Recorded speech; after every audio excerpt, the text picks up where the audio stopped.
próxima roda, eu vou entrar na roda Articulações para as Artes Visuais, com Cacá Fonseca, José Eduardo e Yuri Firmeza.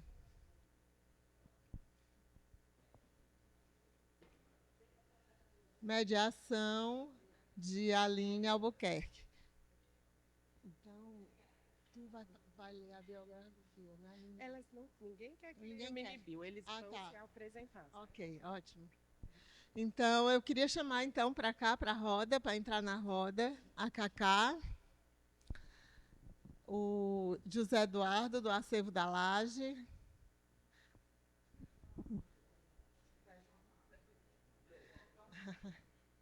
o Yuri já está aqui e a Aline também.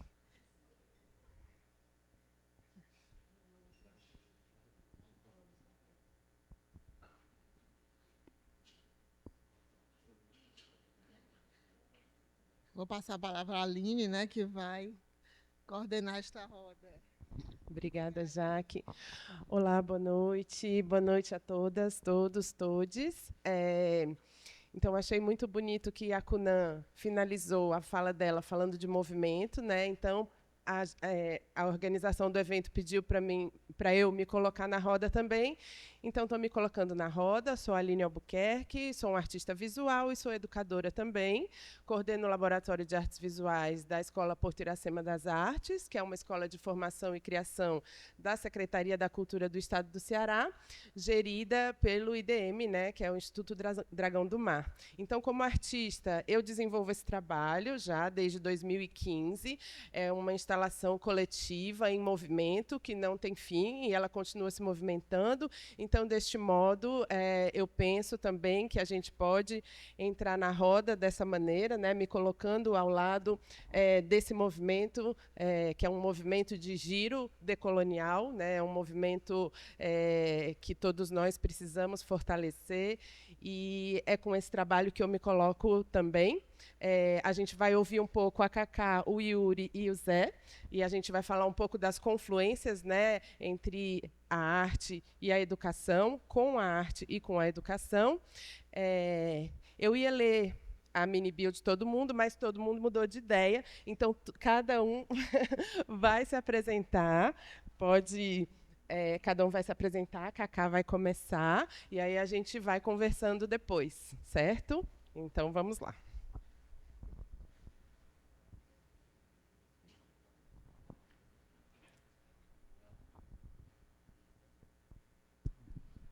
Boa noite para todo mundo. Eu sou Cacá Fonseca, eu sou mãe da Aurora e da Violeta, com quem eu articulo domesticamente um ateliê grafetivo que a gente chama de ateliê Gurugurias. Ainda não precisa pôr não, Lima. Surpresa. E eu fiquei me perguntando, né, por onde começar a contar essa história, por onde começar essa conversa que a gente vai ter aqui hoje, né? Eu sou professora de artes visuais da Universidade Federal da Paraíba, onde eu coordeno o Núcleo de Arte Contemporânea, e venho pesquisando há um tempo produções em colaboração com comunidades tradicionais na feitura de impressos, né, numa pesquisa que a gente chama de cosmografias também, né, de como a gente pensar as cosmografias dessas comunidades no momento em que elas vão ser levadas para o papel ou, né, deslocadas do seu lugar primeiro, assim. Então, eu venho dessa situação, né, eu sou nascida em Goiás, e com 14 anos aí eu caí no mundo, assim, já passei então por Minas, por São Paulo, e a Bahia foi o lugar onde eu acho que eu enterrei meu umbigo, assim. E ali se coloca uma situação que é a constituição de um ateliê coletivo de artes gráficas que a gente chamava de Sociedade da Prensa. Então, eu vou contar um pouco a partir da constituição desse coletivo, que vai, de alguma maneira, trilhando caminhos, né, de produções compartilhadas em coautoria com diferentes lugares, territórios e comunidades. E então a minha fala também aqui, ela carrega essa movência que é coletiva, né? Ela é uma fala que não estão aqui presentes, mas estão aqui em presença Laura Castro, Tiago Ribeiro, Prince Adamo, Flávio de Oliveira, que, né, o nosso grande mestre, a gente chama ele do Urso Maior, né, foi vítima da Covid, mas foi uma das pessoas que mobilizou junto com a gente esse ateliê coletivo de artes gráficas, que a gente chamou de Sociedade da Prensa. Esse ateliê nasceu em 2007.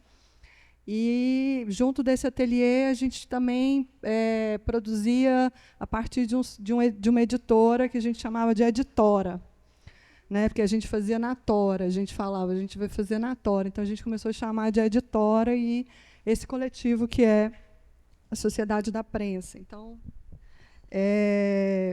e aí eu fico, de novo, tentando começar essa história, porque eu acho que eu ainda estou tentando começar ela.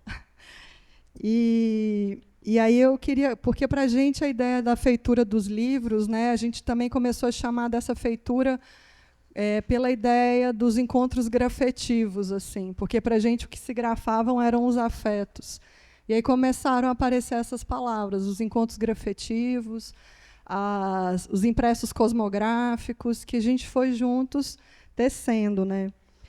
E num desses encontros grafetivos aí, eu vou trazer esse encontro porque eu acho que ele vai me ajudar a começar.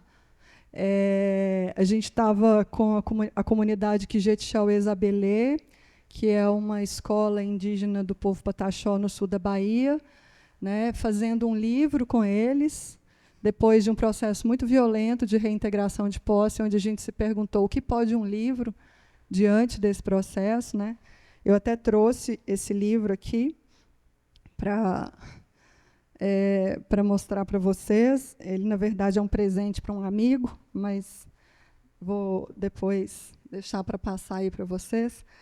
E, nesse momento, a gente estava fazendo essa feitura do livro, e aí a gente, com as crianças, né, correndo, e, enfim, uma vivência ali, de repente começou a chover, e aí as crianças, sobretudo Chica, começou a pegar a chuva com a mão, assim, né? E, então, essa imagem foi uma imagem que ficou muito, para mim, sempre como uma experiência de poder retornar a esse desafio de contar essas histórias, assim, que elas têm uma dilatação longa. Então, o que eu vou contar aqui é um pouco essa chuva que a gente pegou na mão, assim, mas a chuva segue caindo, né? E a boa parte dela a gente não pegou, mas o que a gente guardou aqui na nossa mão é um pouco essa porção, assim, que eu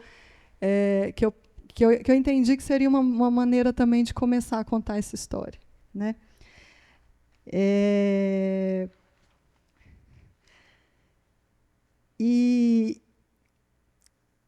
E aí eu fiquei pensando, né, que desde a fala da abertura, né, veio uma evocação de algumas escolas, né?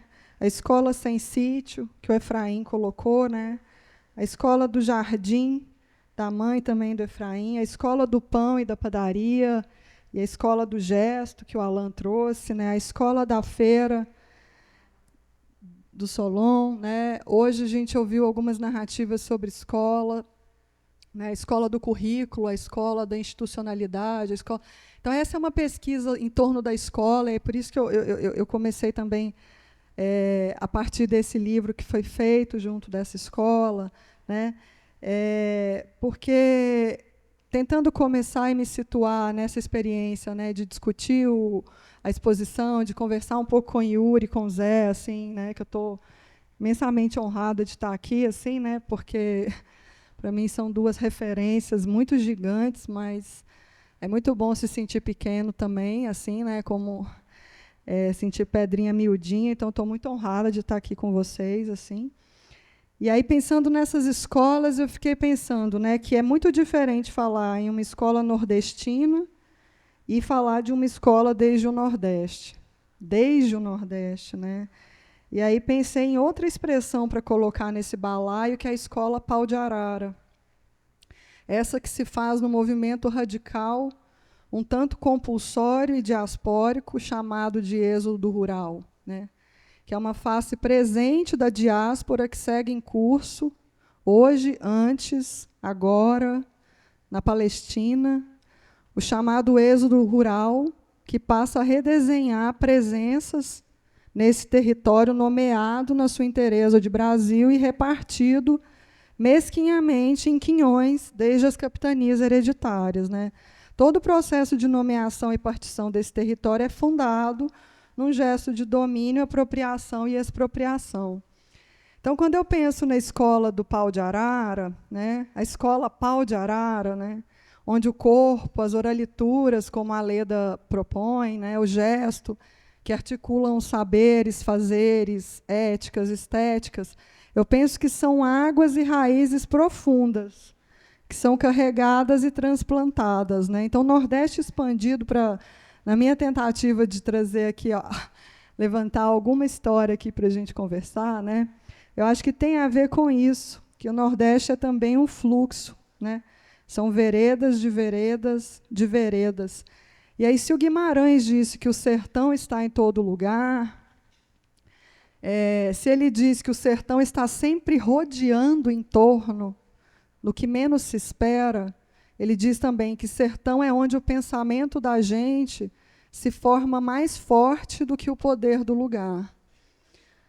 Então, fico pensando, né? Eu sou uma pessoa nascida em Goiás, e essa pergunta, né, de onde você é, e estou aqui hoje conversando sobre o Nordeste expandido, e me identifico que o meu umbigo está enterrado na Bahia, que a Bahia, de alguma maneira, me abraçou, assim, né? Então, fico pensando nessa história de que o sertão, de acordo com Guimarães, é sem lugar. O sertão é dentro da gente. O sertão está em toda parte. E aí fiquei pensando também se a gente poderia falar que o Nordeste é dentro da gente, que o Nordeste está em toda parte, e o Nordeste também é esse sem lugar estrito, ou sem um lugar estritamente geográfico, né? Não haveria São Paulo e Brasília e Rio de Janeiro sem Pernambuco, sem Bahia, sem Ceará. Sem que o Piauí tivesse feito a travessia, não haveria o Goiás, o Tocantins, sem que o Maranhão tivesse descido, escorrido, fronteira abaixo. Não haveria o Acre, né, sem que o Ceará tivesse aberto uma picada na floresta amazônica. Então, eu fiquei pensando em evocar essas imagens aqui, né? Essa imagem da escola Pau de Arara e essa pedagogia da diáspora.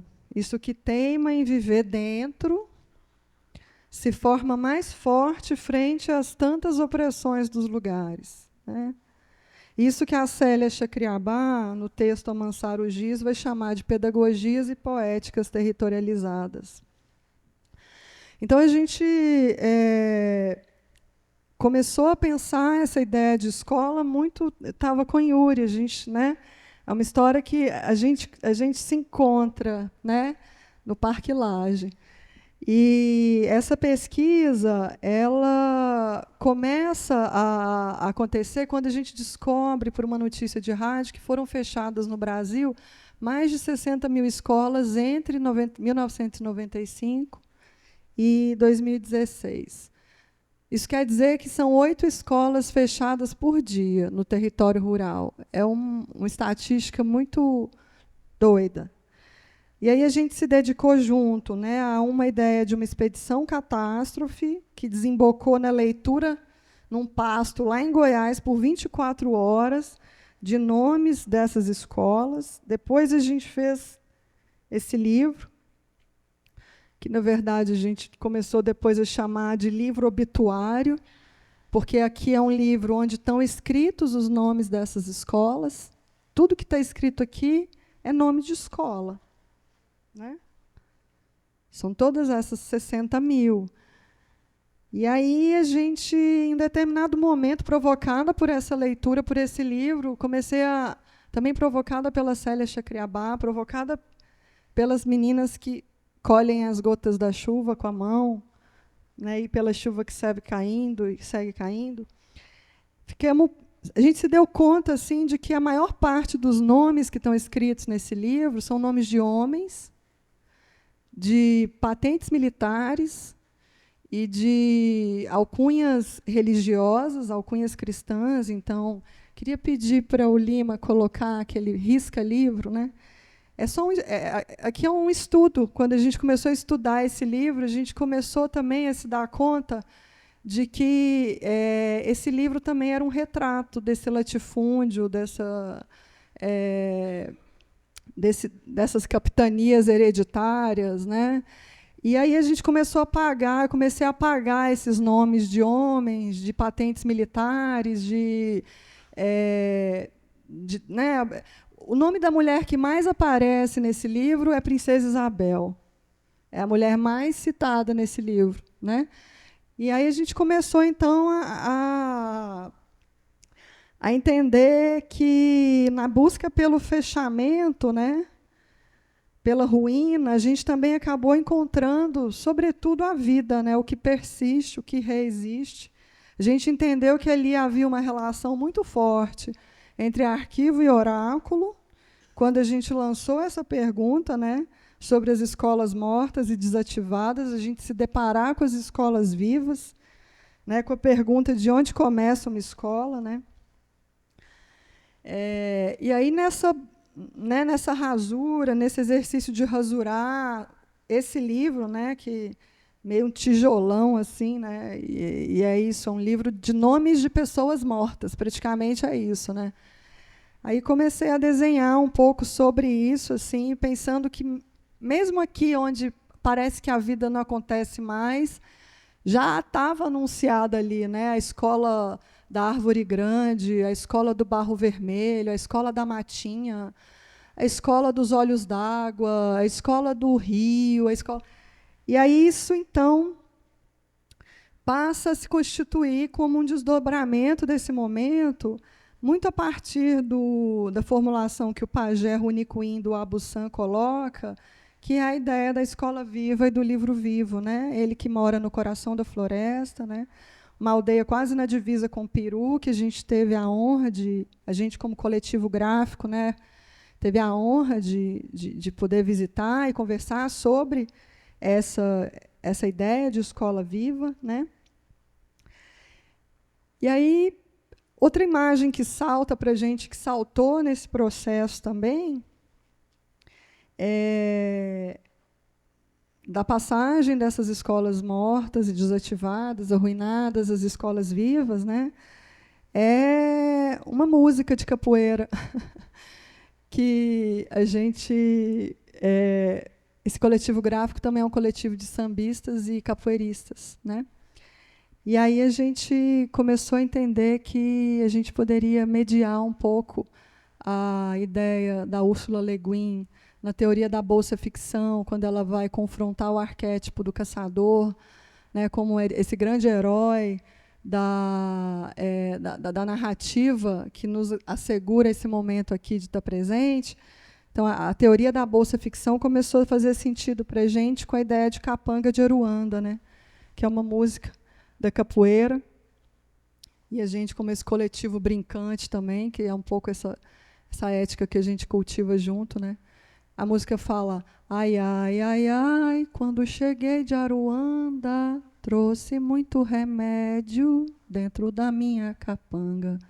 E esse remédio, ele vai variando. Então, eu trouxe muitas folhagens, trouxe meus cantos dentro da minha capanga. Então, a ideia de uma capanga de Aruanda, como essa imagem também mítica para a gente se relacionar com essas escolas vivas, se relacionar com esses livros vivos, né? E aí foi um tempo de redesenhar as rotas, assim, né? A gente pôde mergulhar profundamente no território Tupinambá, no assentamento Terra Vista do sul da Bahia, no Buraco d'Água, na Paraíba, nas escolas vivas da Pinagé, no Bico do Papagaio, em Tocantins, no território Runicuim, do Alto do Jordão. E essas residências, esses encontros, a gente chamava de Capanga de Aruanda. E aí foi curioso, porque a gente foi muito na expectativa de produzir, né, em coautoria, de maneira compartilhada, os livros, mas o que aparecia eram músicas, E aí a gente começou esse coletivo de artistas gráficos, que é sambista nas horas vagas, começou a sentir vontade de fazer música, né? E eu acho que isso tem tudo a ver com a maneira como o conhecimento se instaura ali, né? Porque a gente vai com uma certa estratificação de artista gráfico, artista visual, e o que a gente encontra é uma situação de permeabilidade, de entrelaçamento muito, muito profundo, né? E aí, então, a gente fez com o território tupinambá, a gente fez o Samba do Cipó. Com o assentamento Terra Vista, a gente fez o Samba da Cabruca. Lá no território Runicuim, a gente fez um reggae, que lá tem uma coisa muito próxima do reggae.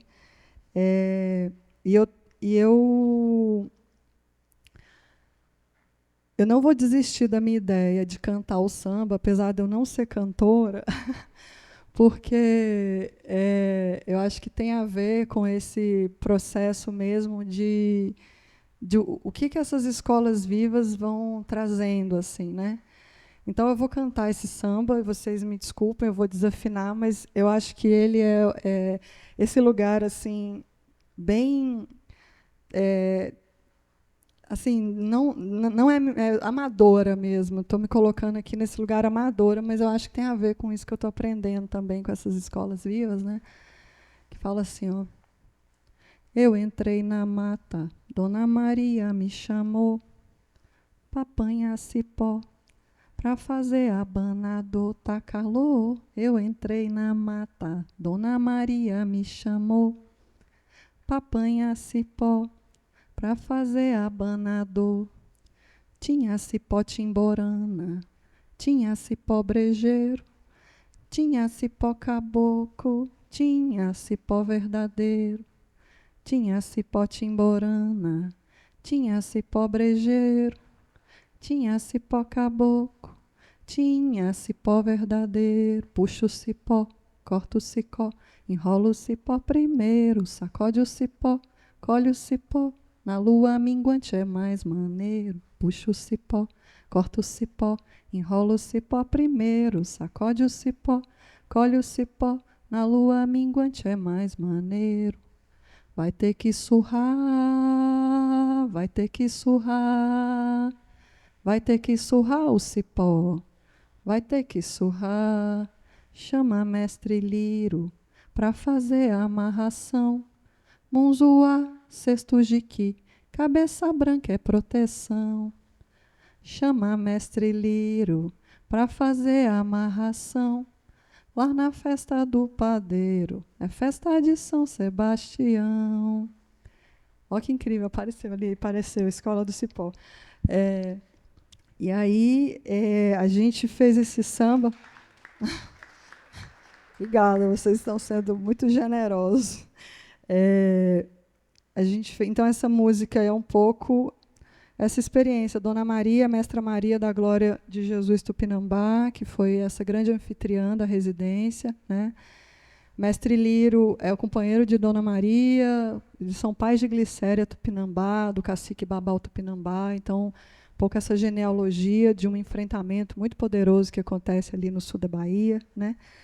E aí eles têm essa grande festa, a festa de São Sebastião. Eles ensinaram a gente a tecer o cesto. E aí a gente, como é que é uma imensidão tão grande, o que a gente faz diante disso, né? A gente pensou, vamos fazer uma música para agradecer eles, né? E o mestre Liro também é um grande radialista da Serra do Padeiro, então ele tem uma rádio lá. E aí, no dia de ir embora da residência, ele também chamou a gente para cantar na rádio. E aí foi uma experiência incrível também, né? Ele começou a chamar a gente do pessoal do Gera Samba. Cadê o pessoal do Gera Samba que não vem cantar? Mas essa história para falar também de que o que veio, né, é a força da palavra, que é essa palavra que é cantada e não é escrita, que de alguma maneira essa condição dela, né, das oralituras, de circular em outros fluxos de aproximação, de outros modos de partilha e de transmissão, começa a se apresentar para a gente nisso. passa a ser uma experiência muito transformadora até dos pressupostos desse projeto, que tinha como ideia a produção de materiais didáticos, né? Então, a gente sai desse livro aqui, e aí passa por esse, né? E depois passa por esse outro aqui também, que é um alfabeto feito com os pataxós. E aí a gente passa a entender que a gente poderia atuar nessa mediação com os materiais didáticos, né? Mas a gente começa a entender que o material didático é a voz, é o canto, é o sopro, é o rio.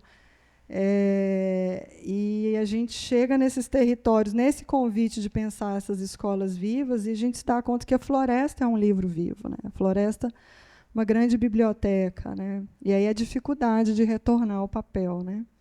Por isso a música, o canto, né? A gente está nesse momento agora, assim, né? A gente está é um trabalho que está em processo, né? Isso que de alguma maneira estava insinuado aqui nesse livro, né? Com aqueles e as rasuras e os redesenhos sobre esse livro começam a tentar encontrar essa dimensão da vida, né? Passa então a ser o que se constitui mesmo como experiência desse, que se chama Composto Escola, Comunidades de Sabenças Vivas, né? E aqui é uma organização que eu estou com o Iuri, a gente fez juntos esse trabalho, né?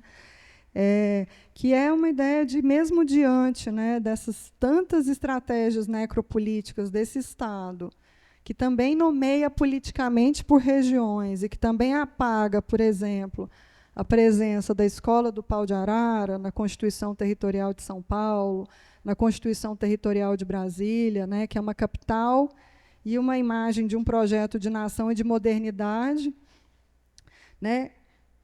Frente a isso, a contrapelo disso, existe uma dimensão do composto, né? Que é essa dimensão de algo que é tão vivo, que o tempo todo rebrota, germina, né? Que desde uma escala microbiótica, assim, até uma escala territorial mesmo, são modos, invenções e reinvenções que confrontam e disputam com essa escola do latifúndio, com essa escola da monocultura, da colonialidade, onde as patentes militares e religiosas se explicitam, essa escola do 13 de maio, da Princesa Isabel, escola do Dom Pedro I, Dom Pedro II, né? E contrapõe a elas a escola da feira, do pau de arara, a escola do pão, a escola sem sítio. E a gente começou também a identificar, junto, né, no diálogo com o mestre Joelson, com o mestre Antônio Bispo, com Glicéria Tupinambá, né, outras escolas, como as escolas das cosmotécnicas, as escolas da floresta, as escolas das águas e das marés, as escolas do sonho, as escolas das alianças, as escolas das giras. Então, é um pouco esse embolado de coisas, assim, né? Eu vou fechar essa fala só com o primeiro corte de um vídeo, né, que vai se desdobrando, então, desse livro, que é o Composto Escola, que a gente tem pensado assim como um lugar também de materiais didáticos, se é que isso, né, não se restringindo estritamente a isso, mas isso também como um campo de atuação, que o projeto também se propõe a isso, né? É um projeto em rede entre a Universidade Federal da Paraíba, da Bahia, do sul da Bahia, do Acre e do norte do Tocantins. E então é isso. Dá tempo do vídeo, né? Lima, você coloca aquele da Escola da Terra? Obrigada.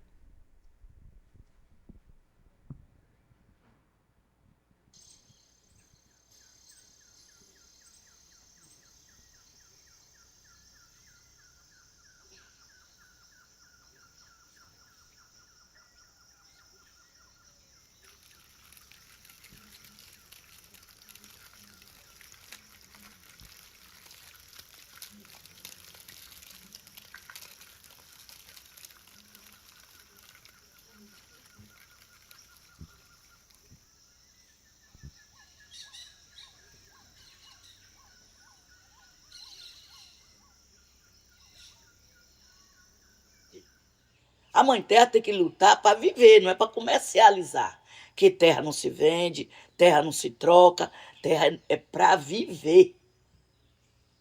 Quando você tem um pedacinho de terra assim que faz uma casa que está seguro, oh, graças a Deus, estou aqui, estou firme que eu tenho uma casa. E não se casa no ar, cai. Casa é feita na terra. Esse ori aqui, ó, é uma bênção de Deus. Se nós não tiver o terreno, sai de paia. Mas nossa mãe terra está aqui. E nós precisamos cuidar dela. E vocês precisam estudar. Porque nós está aqui bem. Para que nós quer essa terra? Nós está atrás de quê? De estar perturbando. Nós está perturbando o governo, o presidente, mas sabe para quê? Porque hoje tem muita burocracia. E nós precisamos dessa terra demarcada. Porque Deus deu ela a nós nunca saímos daqui, de geração para geração. Nasceu filho, nasceu avô, nasceu neto, nasceu pajé, tudo aqui na terra Tupinambá, daqui em Olivença. Os índios daqui em Olivença sofrem. Com polícia, com fazendeiro, com tudo. Porque nós queremos uma terra para viver bem. Não está tirando os pobres que está aí. Porque o pobre diz que a jararaca é que mata o boi. Quando é o boi, a jararaca pequenininha assim, a cobrinha, ela morde um boi de 20 arroba e faz assim para o boi cair lá. Mas um pobre não pode brigar com outro. Que pobre não tem o que brigar. Nós luta pela nossa mãe terra. Para nós viver nela. Para nós ter o que comer. E eu quero esse estudo que você está fazendo. Chegue no juiz, chegue no deputado, seja nos governador, seja no meio ambiente, para ver nossa terra. Hoje nós não podemos. O povo tira madeira, o povo esbagaça, nós está ali lutando para evitar, para não deixar acabar as coisas boas que nós temos na terra. Mas nós temos uma forcinha pouca lá fora, mas de Deus nós é grande. Aqui dentro, Deus dá força a nós. Essa mãe terra é que traz a felicidade. Você viu aqui o inhame, você vê chuchu, você vê cacau, tudo que nós plantamos dá, mas sem maltratar ela. E viver nela. Tanto pobre na rua, cidade, atrás de emprego. Mas quando nós temos uma terrinha aqui, todo mundo vive, todo mundo come, todo mundo é alegre. Esse estudo, essa escola viva, tem que ter o conhecimento lá da roça, da terra, da mata. Para que o índio quer essa terra? Para que o sem terra está atrás de um pedaço de terra? É por quê? É porque ele tem alguém ganhando. Tem muitos aí que nem quer terra. Arranja um bocado de gente, quer dinheiro, tem muito líder, quer ganhar dinheiro, quer aparecer lá na fita. Quem sofre quando a polícia vem é o que está lá com um rancho de paia entrando debaixo. É que sofre. E tem que ter uma pesquisação boa, tem que pesquisar, tem um nome diferente que eu não sei lhe dizer, mas para o juiz dar uma demarcação de terra, para o juiz dar como é que diz, tirar uma pessoa da terra, ele tem que fazer uma pesquisa muito grande para ver se ele quer aquela terra mesmo, o que ele está vivendo ali, quem é que quer a terra, quem é que quer viver na rua. Eles têm que ter uma aula bem dada, um estudo bem feito assim, vir para fazer esse trabalho de formiguinha que você está fazendo. Olhar, prestar atenção. Porque eu tenho minha casa de santo ali, ó. Nós amanhece o dia ali fazendo toré, nós vamos para a mata, nós amanhece o dia aqui cantando, batendo maracá, porque é nosso aqui. Se nós chegar na cidade, nós faz isso? Nós pode? Amanhecer o dia lá no meio da rua batendo maracá e cantando nossos cantos? Nós não pode, mas aqui nós pode, porque aqui nós estamos dentro da aldeia. Nós vamos fazer lá fora um dia, dois, nos três, está incomodando todo mundo, tem que voar de lá. Mas aqui não. Nós vai para o rio, nós vai para a mata. Não importa o que tem que comer, o que não tem, porque na mata tem banana, tem fruta, tem várias espécies de fruta, como o animal come, como a gente come. E eu quero viver bem. Então, desejo que seja para todos que desejam estar em sua aldeia, que esteja feliz, que seja bem. Agora tem que prestar atenção e dar a quem quer. Quem não quer, mas terra é um amor, a terra é tudo pra gente. Eu tenho aqui de tudo, ó, meus bichinhos, mais o dia, meus netos, meus amigos, meus vizinhos. Recebo todo mundo aqui de barriga cheia.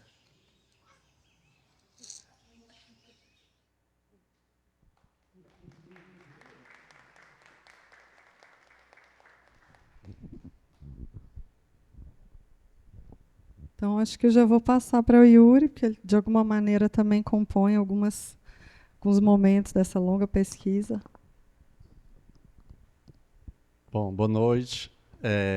Eu sou Yuri, né, sou artista e professor do curso de cinema, me apresentando rapidamente, né, da Universidade Federal da UFC, enfim, do ICA, que é o Instituto de Cultura e Arte. E eu tinha pensado uma rota aqui de conversa, mas eu vou fazer um pequeno desvio, depois de ouvir Cacá falar. E antes de tudo, eu quero dizer que é uma alegria estar aqui no BNB, no Centro Cultural do BNB, que é um espaço pensando, né, essa dimensão da arte e educação e processo de formação. Acho que o BNB, para mim, é uma escola também. E aí agradeço nominalmente a Jaque, que eu acho que é uma pessoa importantíssima, né? E me sinto muito... Eu estava um pouco nervoso vindo, a gente estava o dia trabalhando, assim, mas estou me sentindo tão bem aqui, e acho por ter voltado ao BNB depois de algum tempo, né, assim, e ver essa exposição, esse encontro, enfim. E também por estar aqui na presença da Cacá, da Aline e do Zé Eduardo, né? E foi o que me fez pensar que tem alguém que coincidentemente está aqui nesse momento, que é a Lisete, que foi quem me apresentou a Cacá e quem me apresentou o Zé Eduardo. E aí vai ser a minha mudança de rota dessa fala de improviso agora. Eu, na 27ª Bienal de São Paulo, foi curada pela Lisete, que chamava Como Viver Junto, né, que foi uma Bienal, o título, né, é tomado de empréstimo do Roland Barthes, né, do curso do Roland Barthes, né.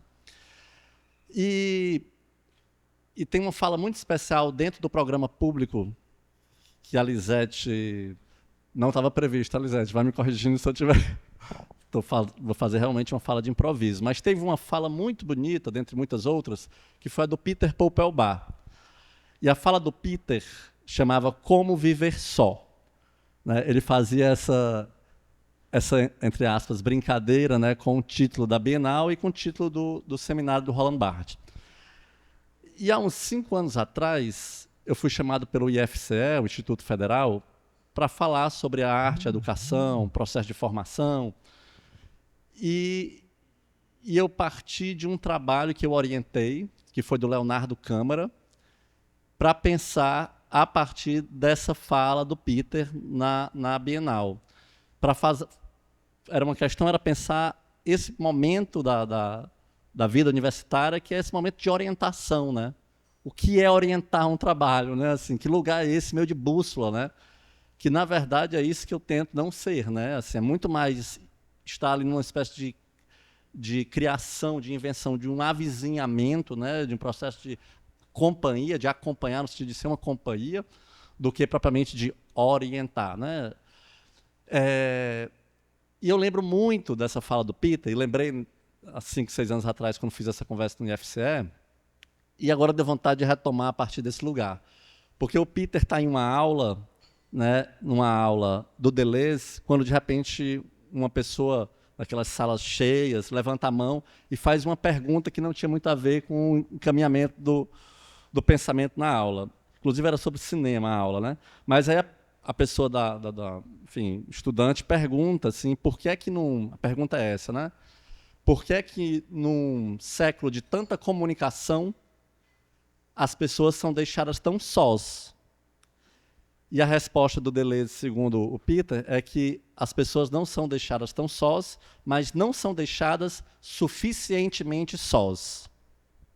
É essa a resposta, um tanto enigmática, né?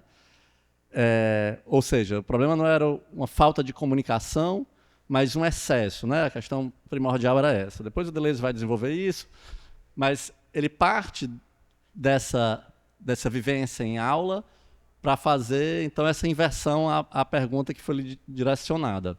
E depois, muitos anos, né, depois, sai o abecedário Deleuze, e a letra P é de professor. O Deleuze vai dizer que o papel do professor é reconciliar o aluno à sua solidão. Né? E isso, para mim, é um paradigma, assim, sempre que eu entro em sala de aula. E aí agora, ouvindo e pensando nesse processo de formação, me veio de novo essa fala na 27ª Bienal do Pita, e de novo essa letra P de professor, ou de artista-professor, enfim.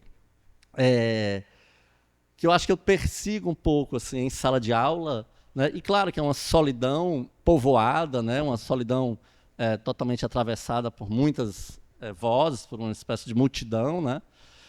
Mas eu acho que é um impasse, é uma questão, né? Assim, é um problema, acho que fulcral, né? Para se pensar essa relação de professoral, né? E com aluno, né? Com essa ideia de que há algo a ser ensinado e algo a ser aprendido do modo como é posto hierarquicamente, né?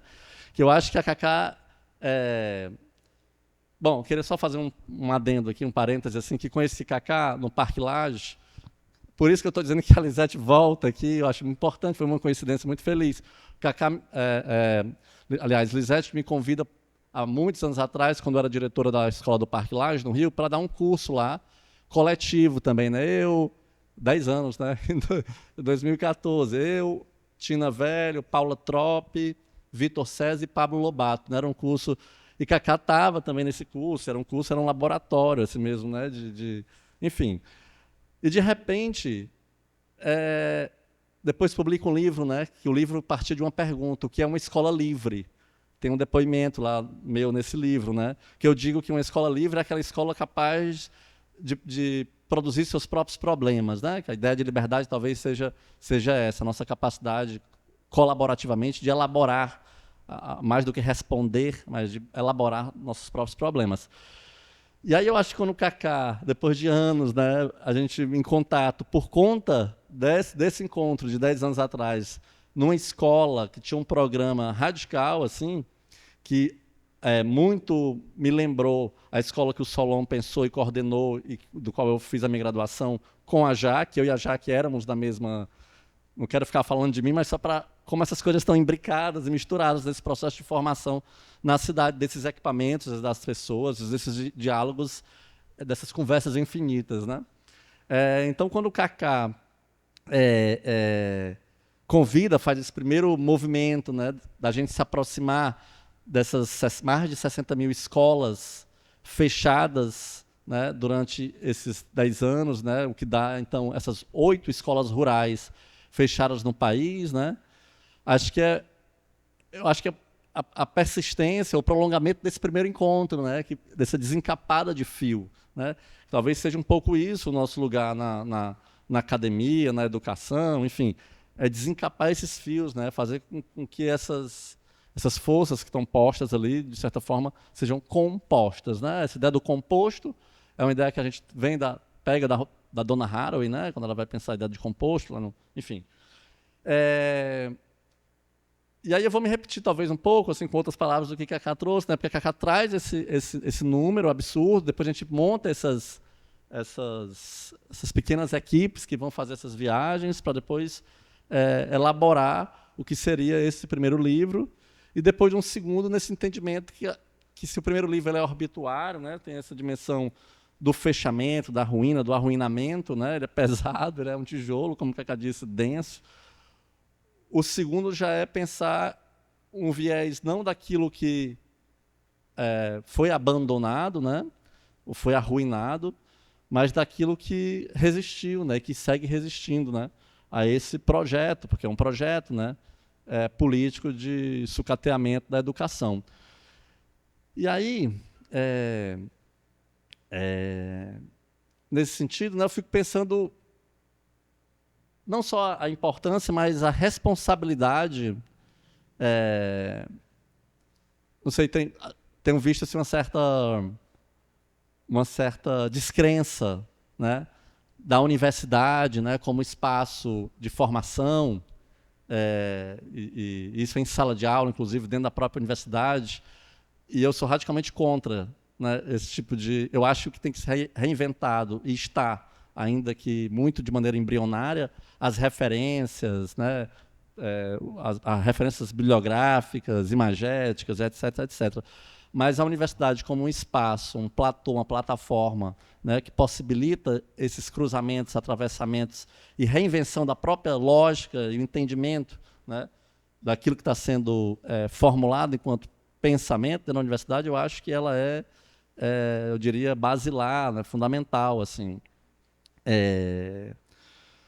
Enfim, e aí é por isso que eu digo, né, que eu acho que o BNB e foi tão importante, né, porque, de algum modo, né, naquele momento de Fortaleza, acho que se falou isso na mesa de ontem, né, aliás, de antes de sábado, né, muito do processo de formação naquele momento de Fortaleza, fazendo agora uma espécie de revisão histórica, assim, onde estavam surgindo o Alpendre, o curso de artes visuais da Gama Filho, o BNB deu uma completa guinada, né, em outra direção do que estava sendo produzido, pensado, entendido como dimensão de uma coleção pública, quer dizer, de um banco, né, mas enfim, mas publicizando, tornando pública, né, a sua coleção, o surgimento do Dragão do Mar, e como esses processos formativos se davam de forma, digamos, fragmentária, né? Enfim, eu até me perdi aqui da lógica do meu pensamento, assim, de onde é que eu queria chegar, assim.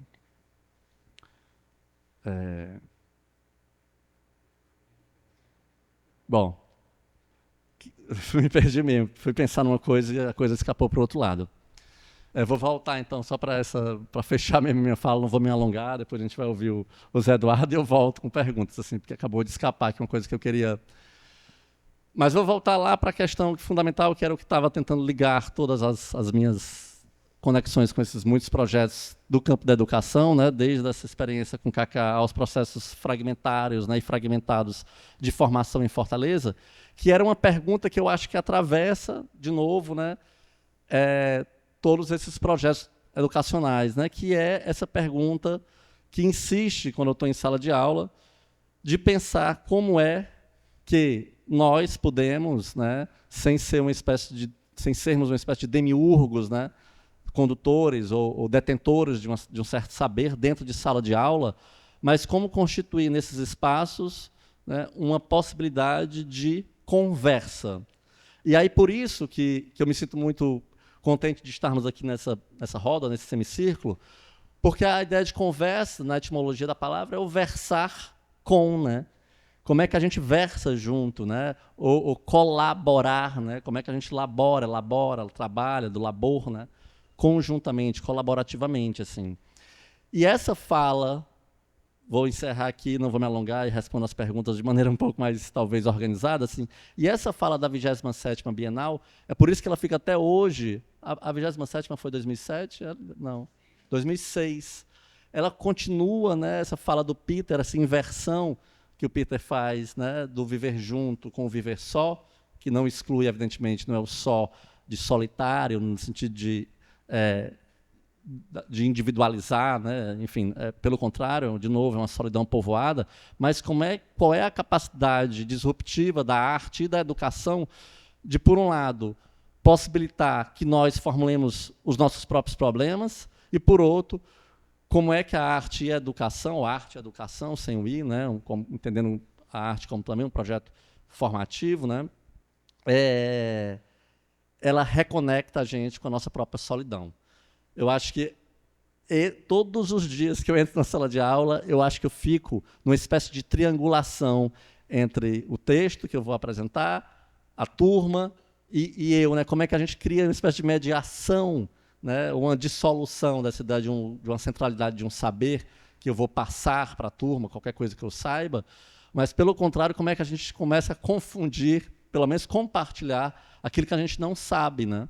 Como é que o não saber dentro de sala de aula vai pautar a conversa que a gente estabelece a partir, claro, sempre de uma espécie de eixo disparador, que seria o texto em questão, assim.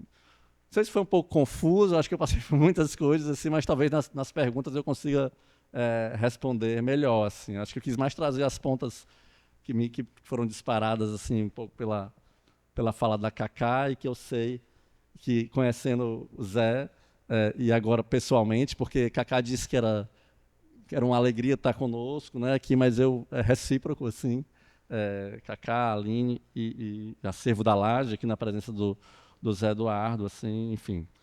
e seguimos com as perguntas. Assim. Desculpem a...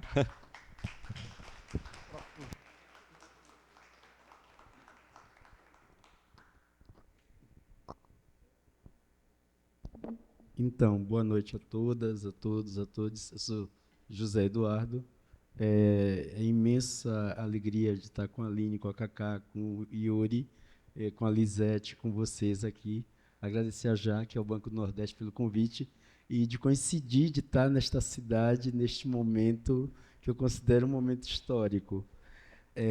Porque, então, a gente está no acervo da Laje, lá de Salvador, no subúrbio ferroviário de Salvador, um lugar periférico, e, no entanto, a gente está comemorando 14 anos de trabalho, né, de existência física das duas casas lá na periferia de Salvador, e eu quero falar só qual é a questão que a gente se coloca agora, que é uma discussão que eu estava tendo com o Lisete, de 14 anos de experiência, que não é nada no sentido do plano da história, mas coloca questões para a gente, porque a gente radicalmente escolheu a periferia por... E aí eu queria dizer só duas frases que eu ouvi hoje de Seu Macedo, que são frases que eu acho que... A primeira é: você não escolhe onde você nasce, mas você escolhe onde renasce. Eu nasci no subúrbio ferroviário de Salvador e escolhi renascer lá. Isso é muito importante, onde a gente escolhe renascer. E a outra é: se você quiser o fracasso como destino, só use uma definição de arte. Essas duas frases hoje é tipo aula, tipo aprendi, vi, muito obrigado. Por que digo isso? Porque a gente tem escolhas e a gente que está num seminário como o Nordeste Expandido pode se fazer determinadas questões sobre a validade do que a gente faz, o que a gente não faz, se precisa do approach do outro para aprovar, não aprovar, com você as melhores exposições do ano, pelo fato de a gente estar no Nordeste, a gente nunca vai estar, mesmo que a gente faça um esforço louco de fazer curadoria, de pensar a exposição, de democratizar o acesso às artes para as periferias, que é uma coisa inacreditável no Brasil, que ainda não acontece a contento, porque sempre há os processos de colonização desses espaços e tal, e tal, e tal. A questão para a gente é, todo mundo está perguntando o que a gente é. Nós somos uma casa, museu, escola, feita por um casal de professores que gosta de arte, que gosta de memória. Ponto resolvido, ok. Somos financiados por alguém? Por enquanto, não. Nosso trabalho é abrir as portas das casas para mostrar para as próximas gerações que estão aí que periferia coincide com memória, periferia coincide com arte, periferia coincide com vanguarda, periferia coincide com o que, infelizmente, foi apagado na história brasileira. Então, essa questão do fato de a gente, num determinado momento, a gente trabalha com artistas que eram considerados invisíveis e que a gente começa a entender o seguinte: tá bom, o cânone não nos suporta, criemos o cânone. A gente não tem as gerações, por que a gente não pode fazer as nossas gerações? E as nossas gerações que se leem, que se colocam nas exposições, que se criticam, que as crianças estão vivendo tudo isso de perto, no sentido de que estão ali e não tem essa apartação social da arte brasileira das populações mais vulneráveis, que esse é um problema. Quando a gente separa as artes brasileiras dos públicos, e aí os programas públicos têm uma grande importância para retomar esse diálogo, a gente demoniza a arte, porque a gente aparta aquilo que era uma forma de diálogo. Então, nós pensamos justamente o fato da vivência das artes lá no acervo da Laje, também a partir da convivência, e isso é Lisete que traz, não tem para onde correr. Fazer conviver territórios antes impossíveis, imagináveis, Lisete Lanhado, e ponto final. E vamos dialogar. É o legado, é uma contribuição importante, porque, senão, é muito chato isso. Hoje, com o Instagram, todo mundo rouba tudo. Todo mundo faz, sabe? É uma coisa meio... A gente tem ideias, E muitas vezes você vê lá no Acervo da Laje uma exposição que não tem dinheiro e, de repente, você vê aquilo roubado por um museu grande que tem dinheiro. Esse é um modo de colonização muito perverso. Não chama a gente para a curadoria, porque acha que as pessoas periféricas e etc, etc, etc, não têm condições de serem curadores e curadoras, de escreverem textos, de pensar a expografia.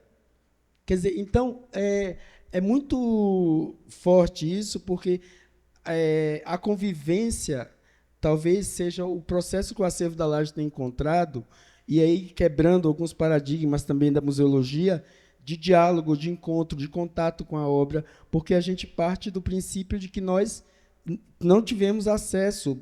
Eu estou passando aleatório de boa. Aí é porque eu estou seguindo o Yuri também, vai no caótico e tal. Aí você viu uma responsável pela porra toda, Vilma Santos, companheira, ela que faz tudo junto comigo, e a gente pensa nisso, porque são pedagogias matriciais. Nasce dela, nasceu de Dona Antônia, a mãe de Vilma, nasce das nossas avós, de criar civilização na periferia. Porque as pessoas não olham para o Nordeste como civilização. As pessoas ainda têm...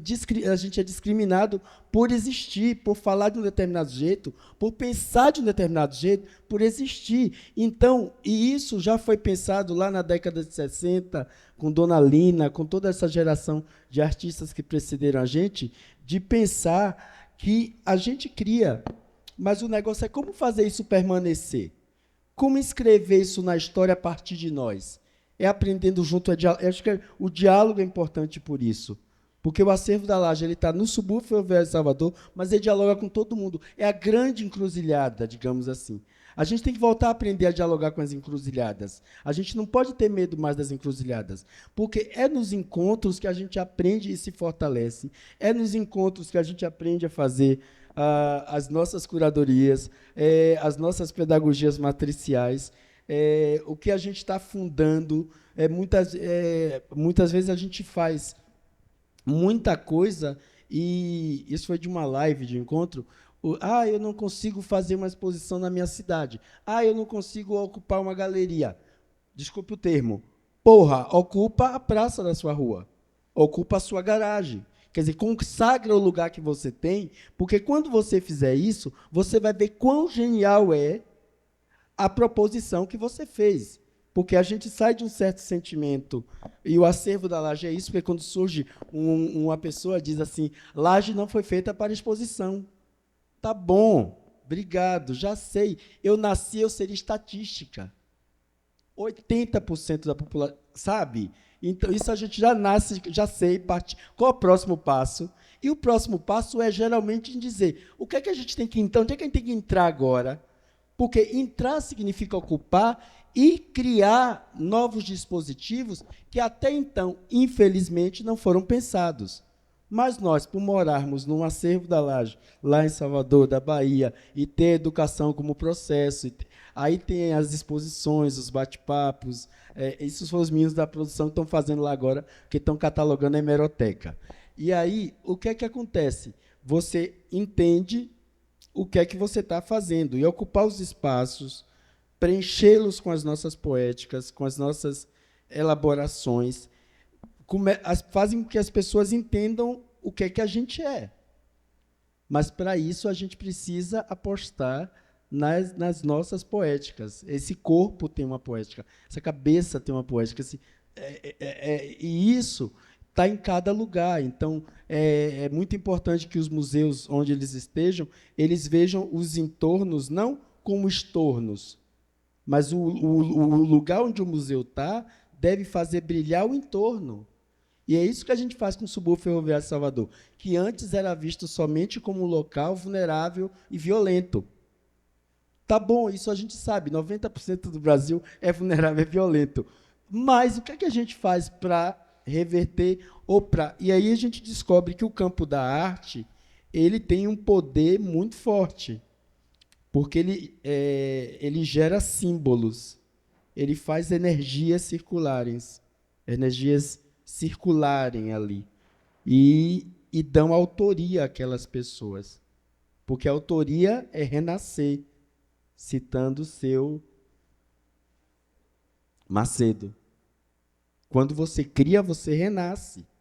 E o movimento da criação que a gente está fazendo é justamente esse, de que dentro da periferia, que é a diáspora da diáspora da diáspora, dentro do Nordeste, que é distante do eixo do dinheiro, a gente continua produzindo.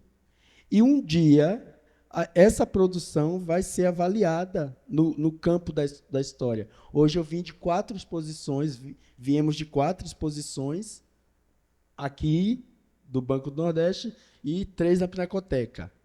Dica aí, como é que isso não circula? Como é que isso não vira debate? Como é que a gente não escreve sobre essas coisas? Isso a gente está fazendo no acervo. A gente fez um agora para a Dona Antônia, Memórias para a Dona Antônia, e a gente entendeu que se os curadores não escrevessem sobre o processo da exposição durante 3 meses pensada, dialogada, com a curadoria circular, a curadoria não tem curador geral, não tem curador. Quem fez a iluminação é curador, quem fez texto crítico é curador, quem fez obra é curador, quem fez... Aí, a ideia é que quanto mais gente vai chegando, mais o círculo vai crescendo. E nessa descentralidade, você opera um campo de força impressionante. Porque sempre foi assim para nós. Bater uma laje significa que você não paga as pessoas para bater. Elas vão bater a laje com você porque te amam. E depois você vai fazer uma feijoada, e depois você vai tomar cerveja. E você vai comemorar a conquista da laje batida. Não tem comercialização do que é afeto, do que é dom, do que é conquista para o outro, do que é. E isso gera uma coisa que eu descobri indo lá também no Museu Canindé, indígena Canindé, isso provoca deslocamentos. E as pessoas querem se deslocar para conhecer essas casas, museus, escolas, esses espaços que são, talvez, a gente visitou o Mini Museu Firmeza também, e fiquei muito provocado, primeiro, do amor que gera aquela casa, que gera aquele mini museu. Também tem lá em Salvador, tem a Casa de Jorge Amado da Zélia, e cada canto do Brasil você vai ver esses espaços onde aquela energia que foi gerada, afetiva, amorosa, educou gerações, porque quem educou gerações aqui é o Mini Museu Firmeza, como afeto, recebimento e uma coisa que é pedagógica, que é se sentir acolhido por um casal de pessoas que seguraram a barra na hora que tinha que segurar. Isso é muito importante, você ter alguém que vai segurar a barra na hora que você vai segurar, porque quando você chegar fora de também segurar a barra dos que você vai segurar, você vai estar seguro porque alguém segurou a sua barra na hora de segurar. E essa é uma coisa que é isso que faz um mestre uma mestra. É por isso que a gente está junto. É porque a gente, no detalhe, é no diálogo e vai crescendo. Então, experiências como essas, e tantas que a gente está descobrindo, provocam esse deslocamento para a gente ir lá ver e, de fato, ir lá abraçar o baobá no Mini Museu Firmeza e ter sentado naquela roda circular do Museu Canindé e ouvir os pássaros e ver borboletas, para quem vem de uma cidade que está sendo, sei lá, cimento em cima de tudo, e rever borboletas depois na estrada e sabe, educa a sensibilidade. Educa você voltar para Salvador e acreditar mais no que você está fazendo. Então, eu acho que as ações que a gente faz, muitas vezes, elas têm que ter esse respiro do sopro da vida, sabe? E a gente trabalha com arte, fechando aqui, justamente porque a gente já sabe o lado da violência. E a gente, quando pode, a gente tem que aprender a inventar um caminho. E, nisso, a educação, a gente cansou de ser periferia, porque são conceitos relacionais. Eu posso ter um Nordeste expandido que é tão grande quanto qualquer outra região, porque eu fricciono as relações aqui dentro, e isso faz com que a gente não precise mais tanto do aval de outrem. Porque chega um determinado momento, para crescer, precisa da relação da heteronomia, mas depois a gente gera uma autonomia no sentido do pensamento, que isso vai agregar outras ideias. E o deslocamento ele provoca esse efeito de que assim a gente se deseducou na pandemia da dinâmica do encontro. E como em arte, como na vida, o encontro ele é uma forma irreversível de de criar novos mundos. Eu agradeço e eu acho que é isso. Eu tentei responder uma pergunta, mas fui pelo caótico também.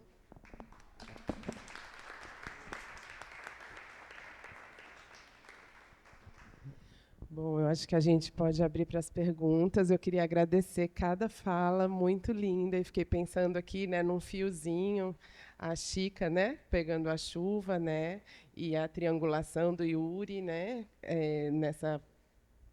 esse pensamento de sala de aula, né, e Zé Eduardo, assim, acho que tudo é uma afirmação radical da vida, né, e foi muito bonito ouvir de vocês três.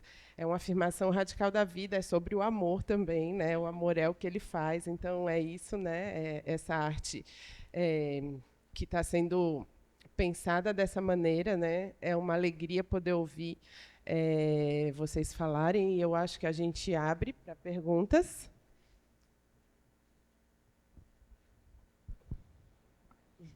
Ou comentários, ou...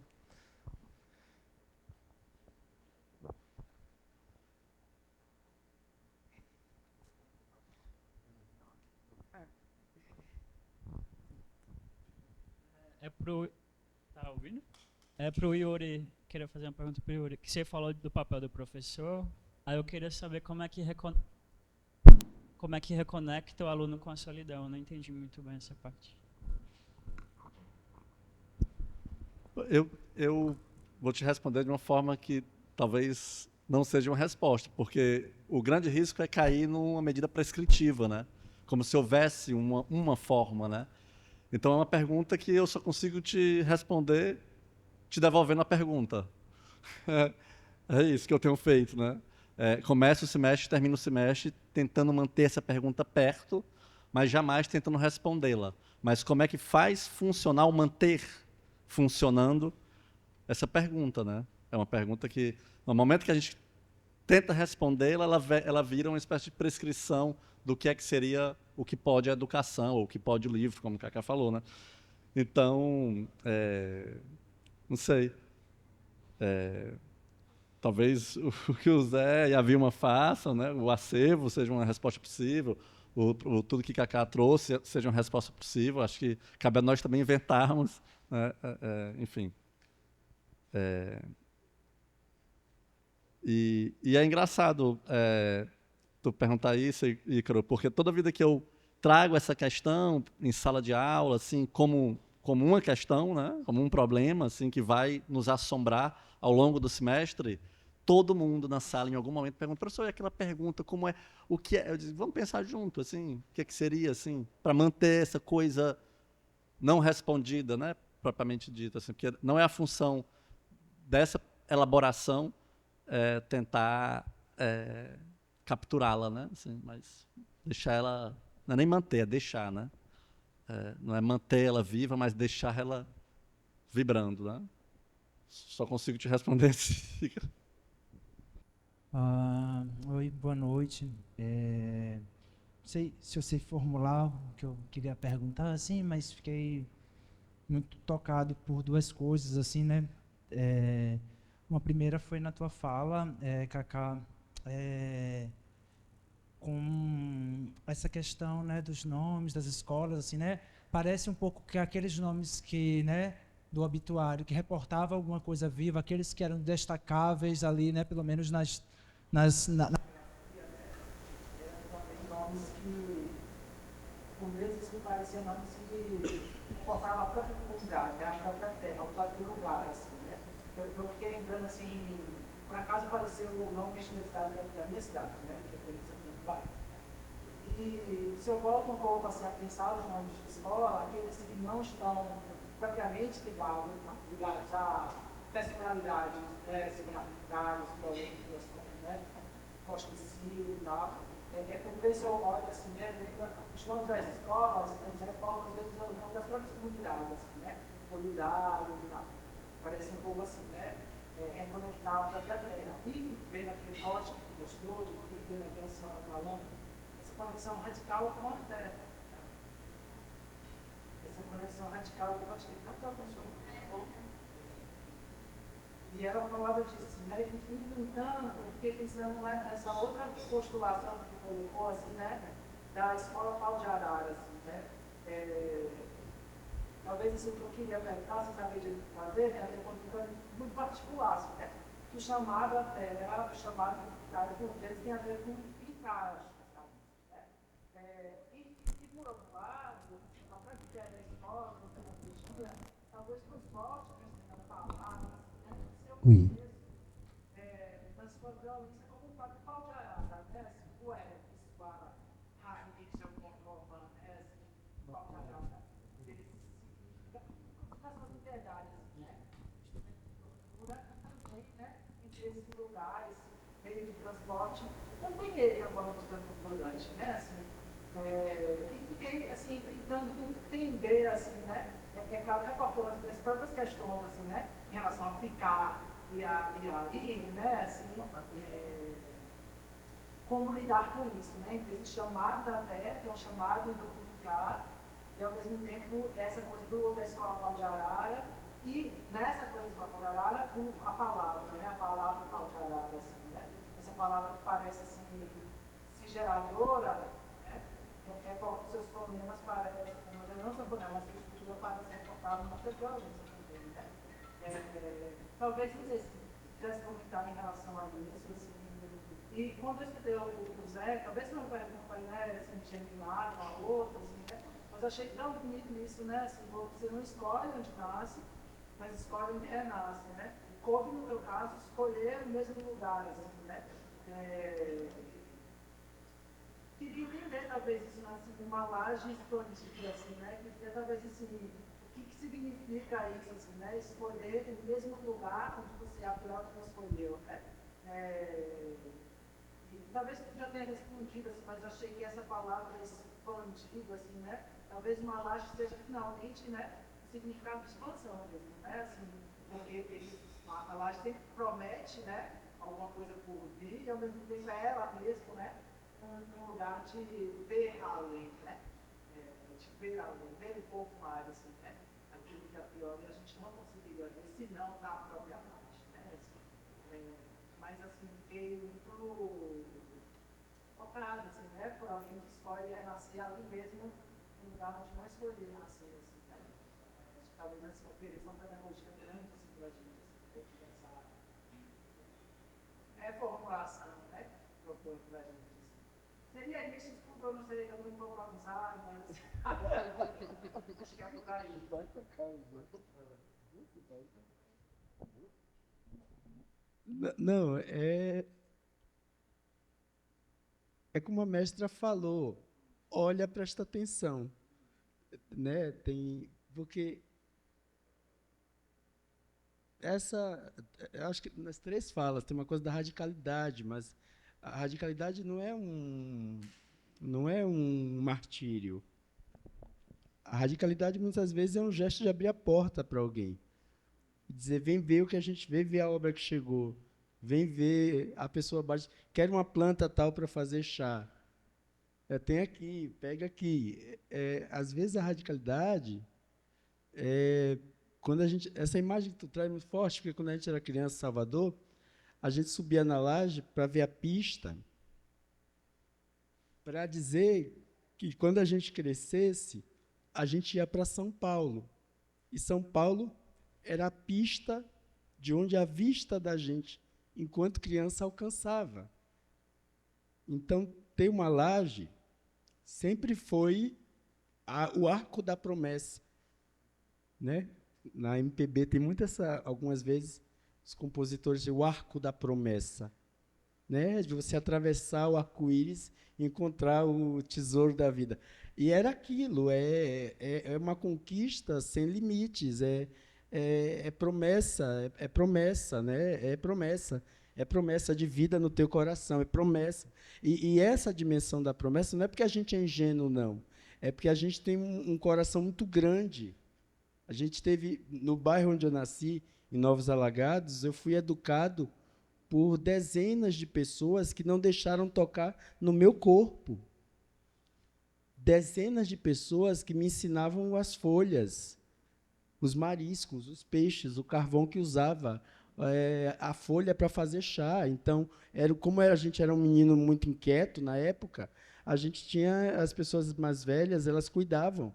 Diz, vai ali no mato, tem uma folha desse formato, traz porque precisa para isso. E como isso educou sensibilidades. E de como isso educou, porque numa periferia, uma casa aberta, com a arte, com biblioteca, com esporte, a gente está cuidando de gerações que estão vindo. E para mim, isso é muito terrível, que a gente não consiga ter no plano do tempo políticas públicas como os pontos de cultura e outras que já tinham chegado numa capilaridade assombrosa e, de repente, isso acaba. E aí você só tem campinho de asfalto para os meninos queimar o pé, mas você não tem um curso de arte, de oficina, de curadoria, de um museu aberto o tempo todo, lá sabe, essas coisas? Então, eu gosto muito dessa coisa, assim, porque não é a causa para a gente, é mesmo a organicidade da vida.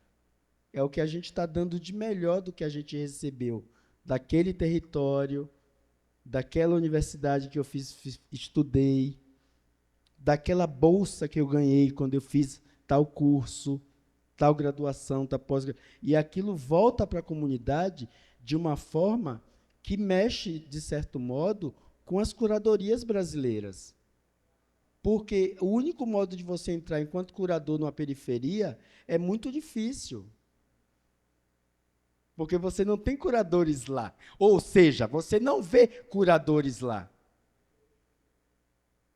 Tanto que eu poderia citar exemplos, não citarei para deixar vocês com água na boca. Mas só para dizer que o fato de ter já o início de um sistema de curadoria, de produção de arte, de crítica de arte na periferia, provoca as pessoas a chegarem para você já com um diálogo.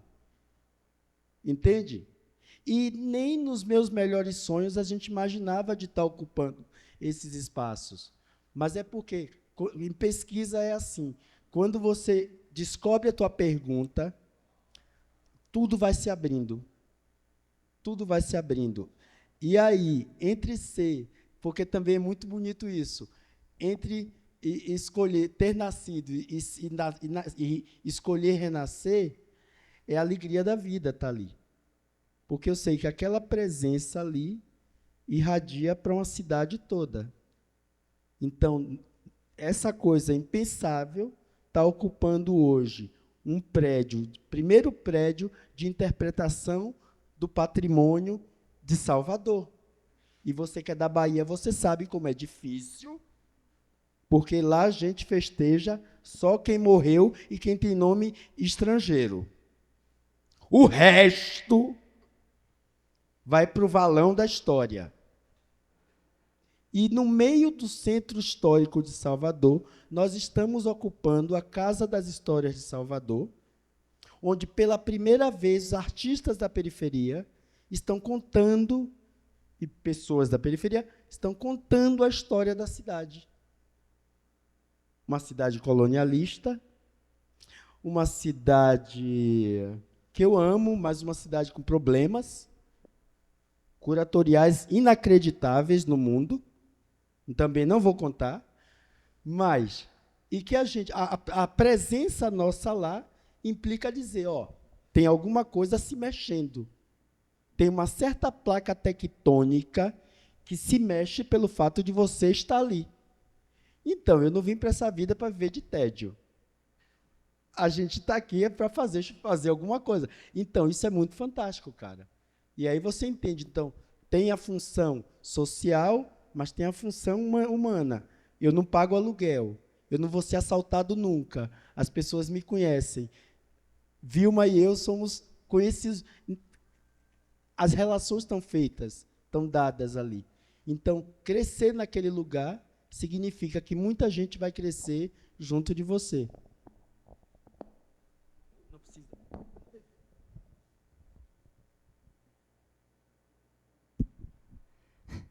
É até difícil falar, né? Depois. Incrível, foi incrível. Como é seu nome? Vado? Fábio. Então, Fábio, essa ambiguidade, né, ao mesmo tempo, essa persistência, essa ideia de um pau de arara como uma escola, né? E o que eu fiquei pensando nessa pergunta em relação ao que o Zé já colocou aqui também, né? Que nasceu num lugar e você escolheu renascer no mesmo lugar, né? E o que é essa experiência territorial nossa, de constituição mesmo, disso que a gente nomeia de Brasil, né? Também por imposição de nomeação, né? Define de forma estrutural sobre a possibilidade de nascer e renascer, né? De ficar e se movimentar. Então, como que essa tensão permanente, que ela é extremamente violenta, né? Na maioria das vezes, ela significa um processo de interdição, impedimento e impossibilidade, inclusive, né? De renascer no mesmo lugar. Como a gente tem muitas e muitas histórias, que acho que é a história mesmo desse esparramamento dessa ideia de Nordeste, desse Nordeste que está em todo lugar, esse Nordeste que está dentro, e que a gente poderia pensar que a imagem do pau de arara como esse instrumento de tortura e de deslocamento compulsório, né, viabiliza, constitui, empreende, né? Então, de fato, tem uma dimensão assim de uma violência explícita, né? E, ao mesmo tempo, de alguma coisa que acontece nesse deslocamento, né? Zé está colocando aqui de novo também, né? Que foi lá nos Canindé e falou: não, a gente tem que se deslocar, né? A gente tem que se deslocar. O que se dá nesse deslocamento? O que acontece, né? Do ponto de vista territorial, dos territórios afetivos, dos territórios coletivos, dos territórios que estão em movimento, quando se movimenta esse pau de arara, né? Então, não tem também uma resposta conclusiva, mas uma alusão assim à imagem e o quanto que a sua fala coloca uma camada provocativa nisso, assim, que é muito importante, sabe?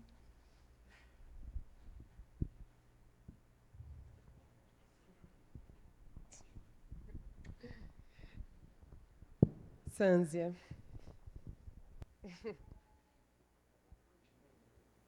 Quer esticar esse? Quer esticar esse?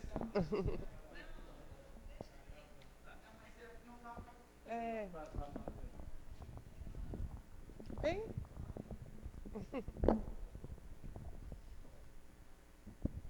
Oi, então, eu queria, para Cacá e o Yuri Firmeza,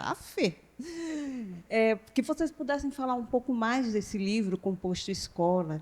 Eu encontrei esse livro no site da Menos Um e fui olhando o coletivo que o compôs. E aí esse livro, ele é muito... ele me arregala os olhos, ele faz o coração bater rapidamente. É incrível o que está escrito ali, a fala das pessoas, não é? E me parece que... Aí eu fui dar uma olhada de onde veio, tem a Expedição Catástrofe, e parece que é um se levantar, né? Um dizer outra coisa, além... Um enfrentamento das 60 mil escolas fechadas em 20 anos, 8 escolas por dia. Eu queria que você falasse um pouco do projeto gráfico também, que é bem legal. Os desenhos parece que traduz a fala das pessoas em cima das escolas que foram fechadas. Eu queria saber um pouco mais desse processo desse livro, de construção, de produção desse livro.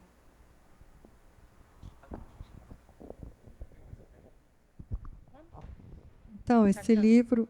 Vamos juntar uma aqui? Boa noite. Porque eu queria... Porque tem uma coisa... Eu estava na dúvida se eu fazia ou não essa pergunta, porque, na realidade, não é uma pergunta, expor um certo incômodo, digamos assim, naquele processo, Cacá, de você ir sublinhando determinados nomes e riscando outros, não é? Eu fiquei incomodado porque, em alguns momentos, você poderia estar riscando, por exemplo, das pessoas que são desconhecidas, mas ali aquela senhora ou aquele senhor pode ser o Paulo Freire daquela cidade, pode ser o Darcy Ribeiro daquela pequena comunidade, pode ser o outro Chico Mendes que não teve repercussão nacional. Não é porque você sai riscando, se dá esses pequenos nomes desconhecidos. Pode ser o nome do coronel, pode ser o nome da ex-prefeita, da grande proprietária, mas também pode ser uma liderança comunitária, pode ser... E aquilo me incomodou um pouco, esse ato, sabe? Eu queria compartilhar esse conto, porque pode ser também construtivo também nesse processo aí, dessa produção desses nomes. Vou começar pela última, depois eu vou lá, tá? Eu também fico. É muito um estudo e vários momentos eu até joguei na internet depois, gente, será que essa pessoa, gente, né? Mas para mim fazia sentido continuar fazendo muito nessa busca de uma dimensão de nomear para além dessas situações que personificam numa única pessoa. Mas, por exemplo, quando eu coloquei lá Chico Mendes, eu não tinha condição de apagar o Chico Mendes, né? E, ao mesmo tempo, outros poderiam ter uma situação de atuação que seja correlata a ele. Então, para mim, também é uma questão que eu acolho, eu também sinto essa dificuldade de pensar como resolver, ou, né, se é que tem que resolver também isso. Para mim, ficava um lugar muito desse exercício também vinculado a uma certa estatística, assim, de que é muito homem, né? E também de que, quando a gente começou a pensar sobre isso, assim, estudar um pouco mais, debater sobre o que é uma educação do campo, o que é uma escola rural, de que essa geração de escolas que foram fechadas, né, nesse período, elas têm uma relação muito forte com uma estrutura latifundiária do país, onde o dono dessa terra ele fala, não, eu vou colocar uma professora aqui para ensinar os filhos, né, dos trabalhadores daquele lugar. E, da maioria das vezes, são eles que são, de alguma maneira, homenageados. Então, de alguma maneira, eu entendo que ali tem, talvez, diluído nesse obituário, homenagens que podem ser homenagens de outra ordem. Mas eu suspeito, e essa é a hipótese que me faz exercitar esse gesto do apagamento da rasura, de que, na sua grande maioria, sem dúvida, corresponde a uma estrutura aqueles nomes correspondem a uma estrutura latifundiária que constitui esse território rural nosso. Então, é um pouco nessa direção que esse exercício também se coloca, de uma maneira ainda muito inicial, né? Sem dúvida. Depois eu pensei, e as mulheres, né? E aí, quando apareceu uma mulher, eu não tinha coragem de riscar essa mulher dali, porque são tantas mulheres que são mortas, né? O feminicídio é uma lógica tão instituída, e eu pensava, não posso riscar nenhuma mulher. Mas, às vezes, até na rapidez apareceu de riscar e tudo. Então, mas eu acho que, para mim, fica como uma provocação também bem-vinda, assim, sabe? E aí, sobre o Composto Escola, né, o livro, a gente, a princípio, pensou que essa pesquisa da Expedição Catástrofe até fosse virar uma exposição. A gente nunca deu conta de fazer uma exposição, a gente nunca deu conta de entender que existia uma obra ali, né? Para a gente era muito mais se enveredar mesmo, assim, mergulhar aí nessa estrutura territorial aí que nos define, né, que nos marca. E aí, quando a gente foi, era pandemia, a gente estava retornando ao projeto, a gente justamente estava lendo o livro de novo, A gente não tinha se dado conta dessa questão dos homens, das patentes militares, das patentes religiosas, né? Aí a gente falou, não, vamos convidar algumas pessoas que mobilizam essa pauta, né, da educação do campo, né, da educação que acontece, seja educação diferenciada, junto às escolas indígenas e quilombolas, e vamos propor uma conversa, né? E era a pandemia, foi um ciclo de conversas que chamava Arqueologia da Ignorância, e aí depois a gente tinha aquelas falas incríveis. E a gente pensou, o que agora a gente pode fazer, né? E a gente pensou, não, dentro também desse esforço de um trabalho editorial que se dedica a pensar, né, em um apoio técnico mesmo para a produção bibliográfica, para fazer essa transição desse conhecimento que muitas vezes está falado, está elaborado nessa estrutura relatual. Como é que a gente pode fazer isso, passar isso para o livro, né? E aí foi uma conversa que a gente teve com todas as pessoas que tinham participado desse ciclo era uma roda de conversa virtual, né? E aí participaram o pai Elbio de Brito Silva, que era uma liderança religiosa, que também fez a passagem de Goiás, Givânia Maria da Silva, que é uma educadora, uma filósofa mesmo da educação, né, das políticas educacionais quilombolas, sobretudo, a Glicéria Tupinambá e o Joelson Ferreira, e o coletivo que se chama Quilombo Indígena Tiririca dos Crioulos. Então, e o Antônio Bispo, né? E o Antônio Bispo. Então tinha esse lugar assim de a gente estar, a gente no meio desse processo também a gente encontrou uma outra pesquisa que dizia que as escolas que estavam abertas no território rural, né, como uma forma até de entender o que estava acontecendo, e as que vinham sendo reabertas, né, eram escolas, em sua grande maioria, ligadas aos movimentos de luta pela terra, às comunidades quilombolas e às escolas indígenas. Essas eram as escolas que resistiam no território rural. Porque essa outra escola, que é a escola que de alguma maneira está retratada aqui com esses nomes, eram as escolas que marcavam um momento de dinâmica territorial do campo, onde tinha gente no campo. No momento em que se radicaliza esse processo de esvaziamento, ou seja, a agricultura feita com maquinários, né? Você, às vezes, tem um latifúndio imenso com 3 pessoas trabalhando, operando máquinas. Você não tem mais uma população, um coletivo, um grupo que habita, a não ser nessa outra dinâmica, que são as dinâmicas ligadas aos movimentos sociais de luta pela terra, às comunidades, né, étnicas, quilombolas, indígenas.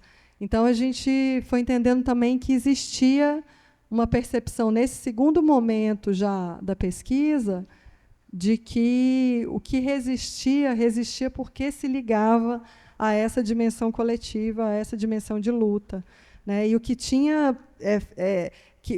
isso aqui, de alguma maneira, reflete uma estrutura, né, que é essa estrutura do latifúndio esvaziado, onde já não tem mais gente para trabalhar nesses latifúndios todos. Então, é uma coisa, assim, muitas camadas, né, muitas dimensões disso. Mas o livro nasce um pouco assim, sabe, dessa transcrição das falas, e aí a transcrição passa por um trabalho de editoria, junto com cada um dos autores, né, para pensar como que se faz essa transição mesmo, né, de um relato, de uma oralidade para o livro, né, no sentido de que isso constitua também um repertório bibliográfico que cada vez mais a gente vê, né? Acho que tem muita gente trabalhando nesse sentido, né? A Pisiagrama tem feito uma produção incrível, enfim, acho que é isso. Eu queria só também, Sanzé, que eu acho que você quer entender como que foi também um pouco na prática, pelo que eu percebi naquela conversa rápida ali, né, assim, do que aconteceu aqui, que Cacá falou, que não teve uma exposição, né, que a gente nunca pensou nesse projeto como tendo, digamos assim, a consequência, né, da pesquisa, uma exposição, mas teve uma ação que Cacá mencionou na fala dela antes, que foi essa ação de leitura de 24 horas. Que isso, eu acho que foi um momento muito especial, né, Cacá? Porque aconteceu dentro do campus da UFG, né, UFG, da Federal de Goiás, né, onde Cacá era professora e o Pedro, né, e que se montou uma estrutura com um microfone no meio de um pasto e que as pessoas ficaram numa vigília durante 24 horas, de madrugada, enfim, ininterruptamente, não teve um segundo sequer, né, assim, que essa leitura foi interrompida. E aquilo foi juntando muita gente de muitos lugares, né, Cacá? Então foi um momento, assim, eu acho que não teve exposição propriamente dita nos termos como a gente concebe uma exposição, mas houve esse momento coletivo de leitura que eu acho que foi uma espécie de algum modo, de fechamento ou abertura, né, para esse segundo livro. Que eu acho que também esse mantra dessa leitura ininterrupta, há muitas vozes, que foi filmado, e daí tem, né, tem essa gravação, e etc., etc., era transmitido ao vivo, né, as 24 horas de transmissão via a TV, enfim. E, claro, não era tão simples como agora, que com a internet, né, depois da pandemia, o Google Meet, não sei o que, ficou muito comum, né? Naquele momento não era. Então, era um dado dessa transmissão nacional, e muita gente falando, estou assistindo aqui, tal, né? Virou essa performance de longa duração, digamos assim. Mas também eu acho que deu na gente esse torpor do entendimento que a gente está lendo, né?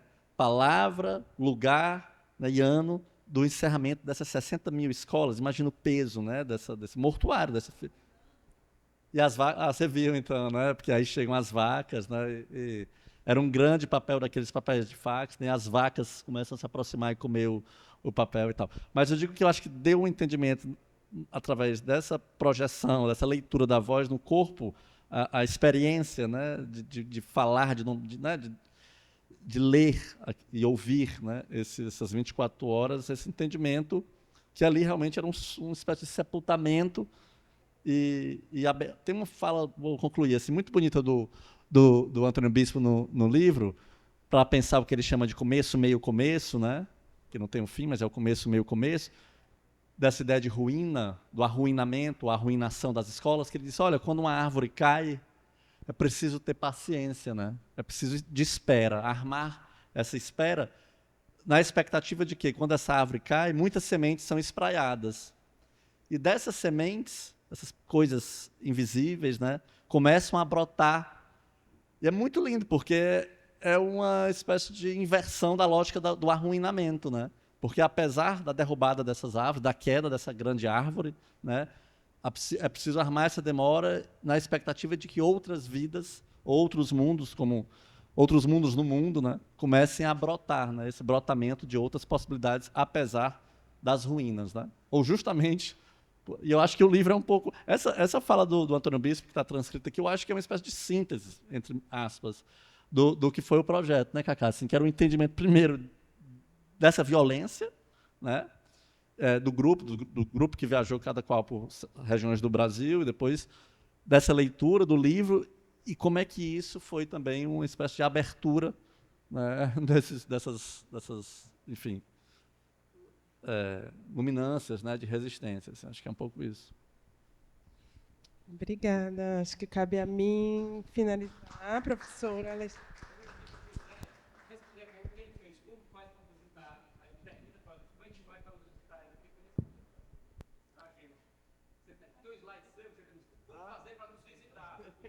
Ah, sim.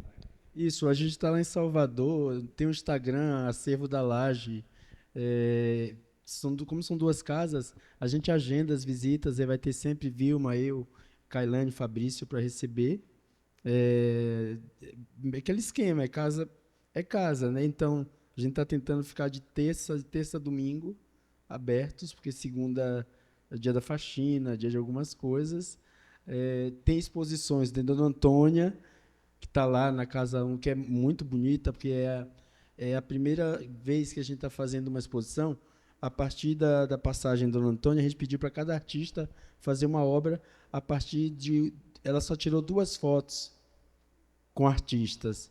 E uma foto com da artista sumiu, participou de uma exposição, sumiu a foto física e sumiu a foto, o file da foto. Mas uma artista, Ana Débora, da Espanha, antes da pandemia, fez uma sessão de fotos conosco, em plataforma, que é o Bairro, e a foto de Ana Débora ficou. E ela se arrumou para tirar aquela foto, né? E dessa foto, já são, acho que 25 artistas do Brasil todo fizeram uma releitura daquela foto, justamente porque, como Dona Antônia e nós morávamos ali, todo mundo, quando tinha chuva, perdia documentos e fotos. É um traço muito comum nas periferias. E aí, Dona Antônia, a gente faz a memórias para Dona Antônia para devolver para ela tudo o que ela deu para a gente. Essa está na Casa 2 e tem uma na Casa das Histórias de Salvador, que é os 14 anos, que é uma casa que a gente participou junto com a Ana Helena Curti, da curadoria, da consultoria, e lá tem uma comemorativa dos 14 anos de existência, justamente pensando como é que a gente começa a ocupar os espaços sem aquela preocupação de não estar, de se ver representado nos lugares, né? Então, tem essa lá na Casa das Histórias, depois tem dos Brasis, tem uma série de obras em dos Brasis, no Sesc Belenzinho, porque que começa a acontecer? Tipo um pólen, né? Para ficar na árvore que cai e espalha a semente, vai chegar um momento que você vai ver a gente lá em loco, né? E outros lugares também, porque a ideia é um pouco também ir dialogando, onde a gente chega de bonde, para aí as pessoas também conhecerem os artistas. Mas lá é isso, marca pelo Instagram, a gente está lá. Quando for a Salvador, vá de sexta a domingo, porque tem um boca de galinha, pode comer uma boa muqueca, quem gosta, perto da praia. Tinha o trem, tinha um trem, né? Tiraram o trem da gente. Mas é isso, obrigado. Então, em nome da organização, eu queria agradecer essas falas maravilhosas, que, mais uma vez, né, uma reafirmação radical da vida, a natureza, a universidade, o território, né? Não desistir nunca de nada, mas reinventar tudo que é possível. Então, agora vai ter uma programação lá embaixo, que faz parte da programação, chama Ecossistema Musical.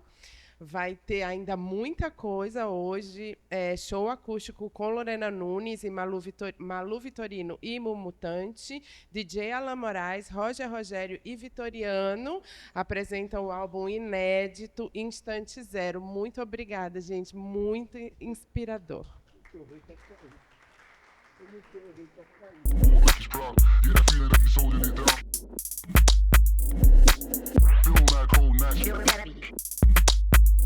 The city winter came, so the black is about.